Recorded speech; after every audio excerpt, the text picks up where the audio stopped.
shows the world how to lose on the biggest stage and come back and then win on the biggest stage.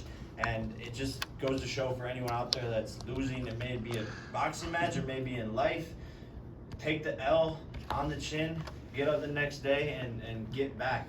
And Listen, don't stop. That split decision loss was the best thing that could have ever happened for Jake Paul. Because had he had won, nothing probably would have changed. He would have continued with the same team, with the same regiment, with the same focus. So in my mind, that loss has really resulted in him being a much more dangerous, much more high probability of becoming a world champion. You agree? Yeah, the loss seriously was the best thing. It set me on the path that I was supposed to be on, and you can't cut corners in this sport. And I was in the gym the day after the loss, flew back from the Middle East. I was in the gym every single day up until this fight because I knew I was going to get back and come back stronger. Chris Belcher, House of Highlights. A couple days ago, I asked you to rank your opponents. Where would you rank Nate? And also, was it a surprise for you seeing Logan come in? And what did he tell you when he showed up? And what did that mean to you? Man, it was just crazy that my brother was there. When his energy entered into the locker room, everything felt perfect, and it just felt like this was gonna be our night. And I was just having fun, and that was the missing ingredient, in my last fight. Now I'm having fun back on that side of things, and Nate was the toughest person I've fought yet to date. So for sure. Thank you. Jake, what's one thing that you took from the Nate Diaz fight, which you thought you going into it, but then in the fight it surprised you?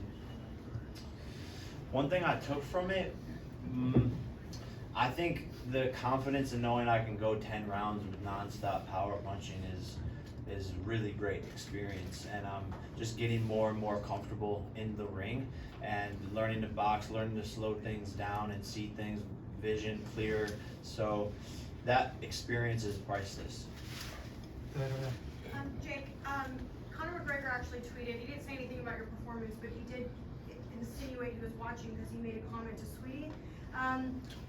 Let's talk a bit about where that maybe falls on the grand scheme of things. What did he for your say? Career. Huh?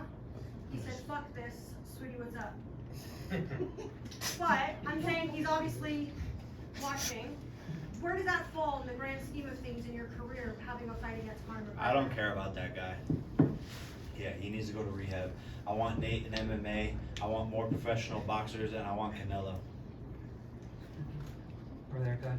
Thank you, Jake. So, all week you look great. We saw you in workouts. We saw you at the press conference. You said that you've done new things in training. Can you talk a little bit about your work with the Kronk and some of that stuff and how that helped you in this fight? Yeah, man, that Kronk attitude, that third brought to the gym every single day, and it was really that balance, that footwork, and not letting me make any mistakes. It was a game changer, and he pushed me hard with the punches and power punching and 20 rounds, 25 rounds, sparring more and more than I ever have before, and that's what prepared me to go 10 rounds with the Absolute Warrior. Do you think that that Nate was surprised by your power and when you knocked him down?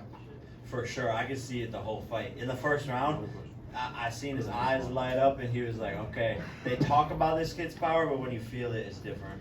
Last question. Thank you, Jake. He tried to guillotine you in the 9th round. He fucking choked me. He was actually choking me. No, he was actually choking me. And I was like, oh, this is crazy. I didn't think he was going to stop, but he had it in. Because obviously I'm not going to try to defend it, but yeah, like, it's just funny. I was like, this is crazy. But yeah, man, like, that's why I want to do it back in MMA. It's fun, man. I'm with all the shit.